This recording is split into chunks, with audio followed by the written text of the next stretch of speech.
Oke, assalamualaikum warahmatullahi wabarakatuh. Nah, pada videoku kali ini aku akan memberikan tugas tentang keamanan informasi yang membahas tentang waspada maling data pribadi.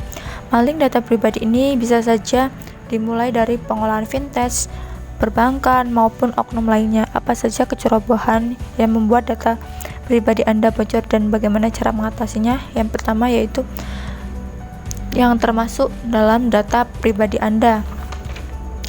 Nah, apa saja isinya? Yang pertama yaitu dimulai dari nama lengkap kita, lalu alamat lengkap, emergency kontak yang menunjukkan bahwa orang tersebut merupakan kerabat dari kita, lalu kartu keluarga dan KTP baik nomornya maupun foto atau scan-nya. Nama ibu kandung ini bisa digunakan untuk keperluan perbankan, lalu Anda foto selfie karena ini bisa digunakan untuk otorisasi, apalagi foto selfie sambil memegang identitas lain seperti KK dan KTP. Berikutnya ada nomor rekening dan slip gaji. Nah, bayangkan saja jika salah satu dari data ini jatuh ke tangan orang yang memang berniat jahat. Mereka bisa saja mengajukan pinjaman online, misalnya dengan data kita. Uang diambil entah oleh siapa, tapi yang datanya masuk harus membayar cicilannya. Lalu, apa saja penyebab dari data pribadi yang bocor? Yang pertama yaitu aplikasi pinjaman online. Aplikasi ini tidak dikelola dengan baik dan aman sehingga mudah diretas oleh orang yang berniat jahat gitu. Terus yang kedua, kecerobohan kita sendiri dengan mengakses email, file, foto, dokumen yang sembarangan. Akibatnya data kita bisa ditambang di sana. Terus yang ketiga, penyebab selanjutnya ada di sebuah perusahaan, yaitu ada kecerobohan menyimpan data karyawan seperti keterangan pribadi, rincian pembayaran, gaji karyawan, bonus tunjangan, dan lain-lain. Dan yang penting termasuk dalam kode otorisasi yang sulit dikendalikan seperti folder bersama atau pada saat transfer file, dan itu adalah tempat-tempat yang sangat mudah diakses oleh orang lain. Terus bagaimana sih cara melindungi data pribadi kita? Yang pertama yaitu hati-hati dalam memberikan data pribadi.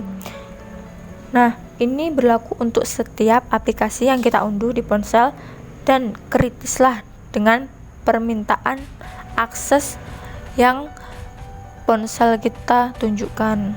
Lalu yang kedua itu bersih-bersih digital secara reguler. Nah, ini kita harus menghapus item-item yang sudah tidak digunakan lagi. Terus yang ketiga, jangan unggah atau scan foto online, karena foto selfie ini sekali lagi kita bisa digunakan untuk otorisasi, apalagi foto selfie bisa sambil memegang identitas lain seperti KTP atau KK. Yang keempat yaitu budaya peduli bisnis dan keamanan. Perlu edukasi peran karyawan dan juga bagaimana langkah-langkah yang perlu diambil untuk menjaga keamanan data perusahaan. Terus yang terakhir, negara harus hadir, setidaknya ada 30 undang-undang yang menyinggung data pribadi. Pastinya tentu saja ada undang-undang perbankan, ada undang-undang ITE, ada juga undang-undang administrasi kependudukan dan pencatatan sipil dan sebagainya. Lalu apa saja sih jasa pinjaman yang aman yang bisa kita gunakan? Yang pertama yaitu terdaftar di OJK. Karena tidak semua aplikasi pinjaman OJK terdaftar dan berada di dalam pengawasan OJK. Jadi kalau ada OJK yang ilegal, kita wajib lapor kepada pihak yang berwajib. Terus yang kedua, teliti syarat dan ketentuan. Nah, ini adalah yang ada dalam aplikasi. Biasanya memang lazim ditemui bahwa syarat dan ketentuan ditulis dengan font yang sangat kecil dan konten yang banyak sekali. Tapi demi keamanan kita harus lebih teliti agar tidak mudah diretas oleh orang lain. Terus yang terakhir yaitu waspada dengan akses data di ponsel. Nah, karena tidak hanya untuk permintaan data, kita harus waspada untuk izin publikasi datanya. Lalu apa saja sih untuk mempersiapkan kedaulatan data di Indonesia. Sejauh mana negara mengontrol data pribadi melalui kebijakan pribadi. Yang pertama yaitu national interest, yang kedua international obligation, dan yang terakhir regional obligation. Lalu konsep perlindungan privasi data pribadi yaitu setiap orang berhak atas perlindungan dari pribadi, keluarga, kehormatan, martabat, dan harta bendanya. Terus yang kedua, kemajuan teknologi informasi dan komunikasi. Yang ketiga yaitu data pribadi dapat diakses, dikelola, dan disebarluaskan kepada pihak lain. Lalu bagaimana kebijakan dan hukum apa yang diterapkan di negara Indonesia untuk melindungi privasi informasi? Yang pertama itu kebijakan data privasi itu wajib dan sudah ada undang-undangnya.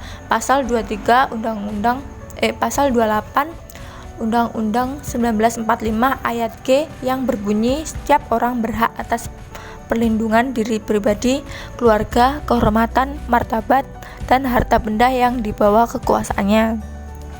Sedangkan hukum ada 30 undang-undang yang menyinggung data pribadi. Contohnya yaitu Undang-Undang Perbankan, Undang-Undang ITE, Undang-Undang Administrasi Kependudukan dan Pencatatan Sipil. Ada juga Undang-Undang Telekomunikasi dan Undang-Undang Keterbukaan Informasi Publik dan sebagainya. Lalu apa masalah atau akibat yang timbul dari pengesahan atau pelaksanaan kebijakan dan hukum tersebut? Yaitu masalahnya keputusan Mahkamah Konstitusi tentang perlunya suatu undang-undang khusus yang mengatur penyadapan dan hak privasi merupakan bagian penting di negara hukum modern.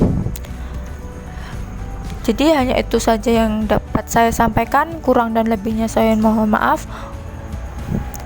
Terima kasih. Wassalamualaikum warahmatullahi wabarakatuh.